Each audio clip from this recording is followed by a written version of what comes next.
Because in either game, life or football, the margin for error is so small. I mean, 1/2 a step too late or too early, and you don't quite make it. 1/2 second too slow, too fast, you don't quite catch it. The inches we need are everywhere around us. Hell yeah. They're in every break of the game, every minute, every second.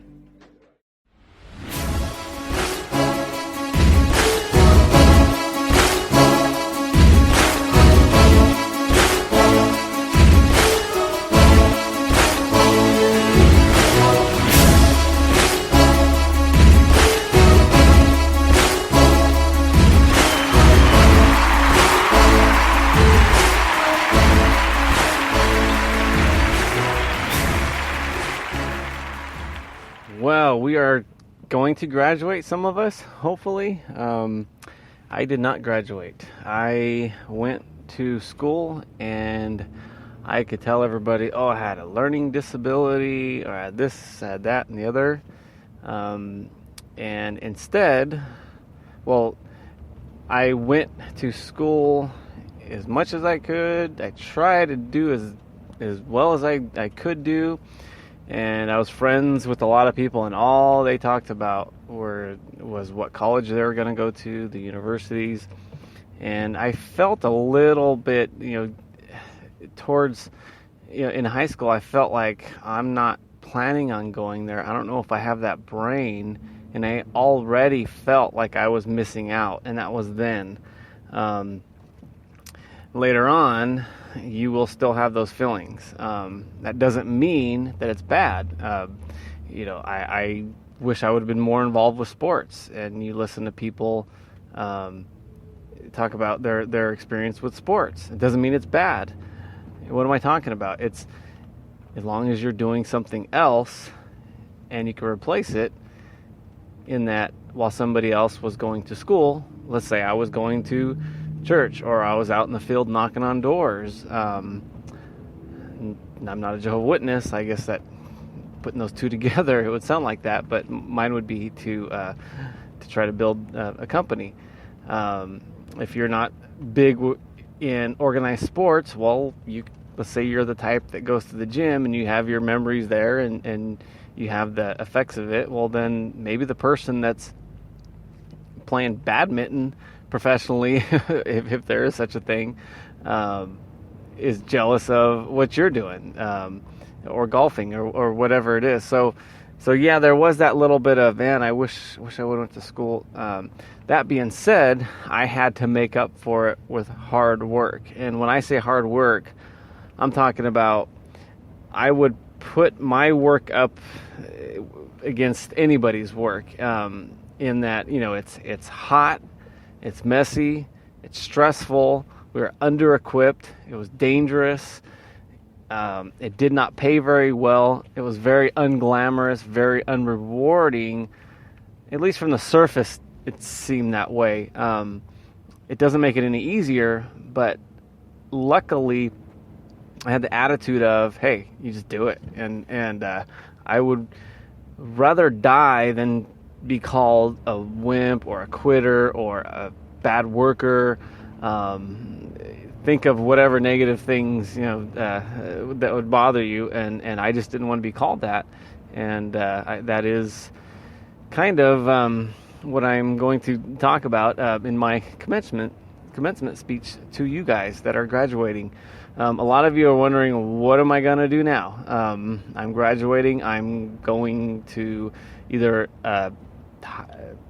another building for higher education. I'm going to just hit the workforce. I'm going to hit my mom's couch, or I'm going to do all three.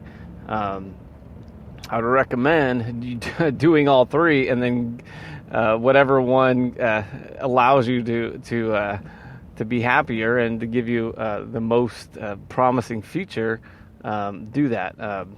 Except for hitting your mom's couch, unless it's a very temporal thing. But even if you have a good relationship with your mom, I would recommend you be your own man and move out, and it will keep that relationship good. Otherwise, your mom will look at you as less of a man. And let's face it, we all want to impress our mothers. And mine is no exception. So, we're graduating, we're moving on, and basically when I'm kind of an old school type of person where you work your tail off, your word means a lot. Am I perfect? No. Can you get a handful of people that say, "Oh yeah, Brent's a flake"? Yes, you can. Brent's a bad work. I don't think.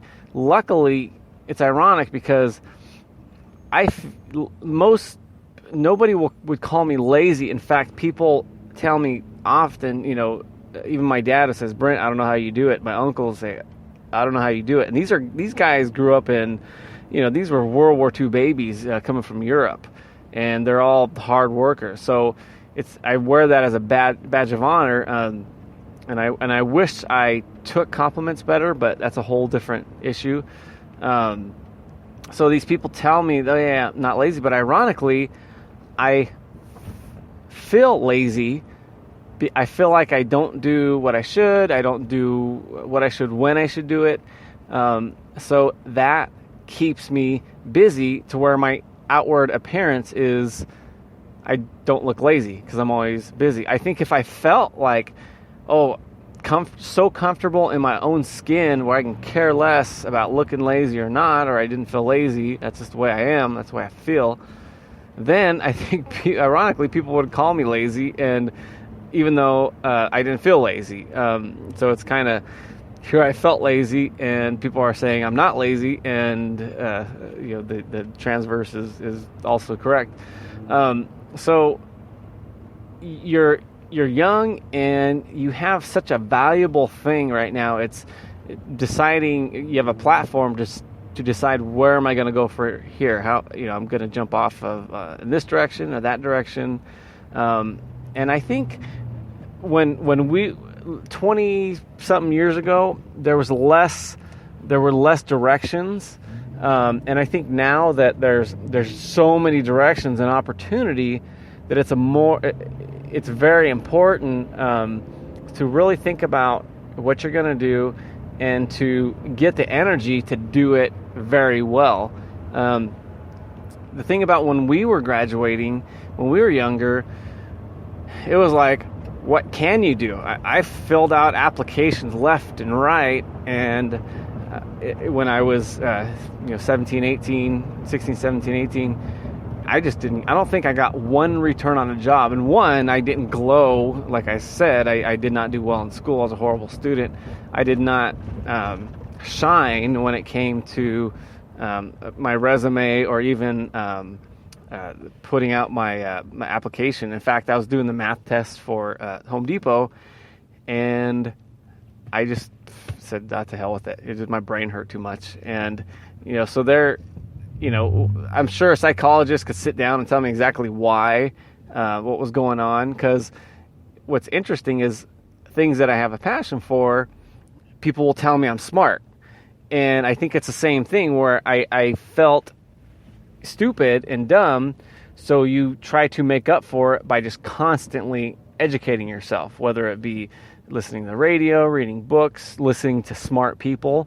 The one thing I love to do is just talk to my customers that are very successful and try to absorb it. And the hardest thing for me to do now is just bite my tongue and listen. And I always say these people that are well-traveled, they've started a company and achieved really really big things, and they're not going to learn a lot from me, and so I just listen, and eventually you compile enough stuff to where if you hear the same stuff over and over again that works, and I kind of sift through what I think is the answer for a lot of different things, and that's the genesis of why I started the podcast. Is it's a platform for me to push other things, but if I didn't have anything of value that I thought that I could bring to people, I wouldn't waste my or your time. Because let's face it, when you're speaking in public, and obviously right now it's a small podcast, and my my plan is to get reach a larger audience, and that leads me to my next thing is, would you please tell somebody? And if you tell one person that you think might benefit from it, just forward whatever, capture the website. Maybe there's a share button on there, I think, and forward it to somebody that you think could use some intel. Each topic is its own thing. I try to, a lot of the topics have the same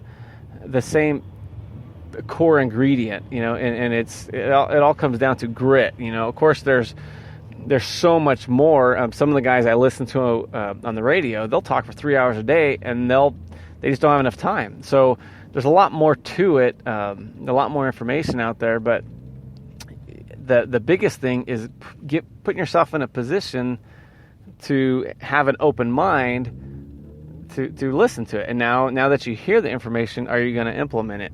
And that's what a lot of people can't do. But now that you if you could get yourself to do that, you just separated yourself from the competition. Because guess what? If it was easy to better yourself and to become the best person you could be, everybody would do it. And the fact that everybody's not doing it means you're going to shine, you're going to pop. So, so now we're at your graduation, and if you were to look at all the things that you did to get there, all the hard work and the things that you didn't think mattered, or the things that you didn't like to do, now is being celebrated because it was hard to do. The things that were easy to do, or the things that you love to do, whether it's hanging out with your friends and whatever, getting involved in mischief, whatever else, because I know that my life was full of it when I was younger.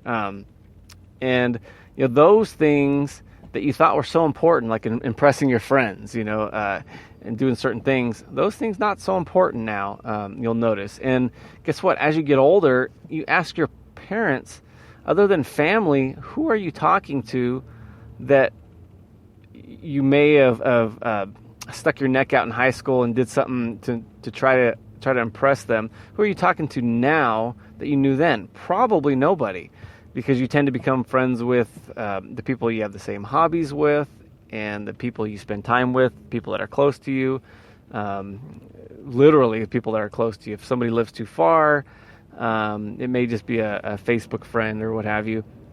So be careful, even moving forward. Don't spend too much time trying to impress people or doing what you think is important, because a lot of time it's not. And let this be an example of studying and doing the extra credit, the extra work, trying to impress the teacher, trying to not get in trouble, and not staying up too late, not being tired for finals and everything else. And that kind of stuff is important, and it does make a difference, and it is celebrated. And the same thing with work one day. You apply those same things, and just remember, certain things are celebrated. It's not screwing off with your friends and not showing up to work because you're partying the night before. Well, the people that you're partying with, you're not going to talk to, odds are, over the years. So don't risk your future and essentially your future family's future over that kind of stuff. So it's just try to be consistent. And I think a lot of you are going to go now hit the job market, and one thing that you always want to do is do that as soon as you can, because I'm sure everybody's going to say, oh yeah, I'm going to take 2 weeks off of school, rest and relax and do my thing, and then I'll go look for a job. Well, guess who else is looking for a job? Look to your left and look to your right. Those 40 people on each side of you and in front of you and back of you are doing the same thing. So the sooner you do it, obviously the better. But that will separate you, because if somebody wants an immediate job filling. But I think the one thing that you should do that a lot of people don't do, and as a boss, I appreciate this, is frequency. And the mistake I made in high school was I would fill out an application and I didn't get the job, or I didn't hear back from anybody, and that'll be it. I just move on. I remember I wanted to work at In-N-Out Burgers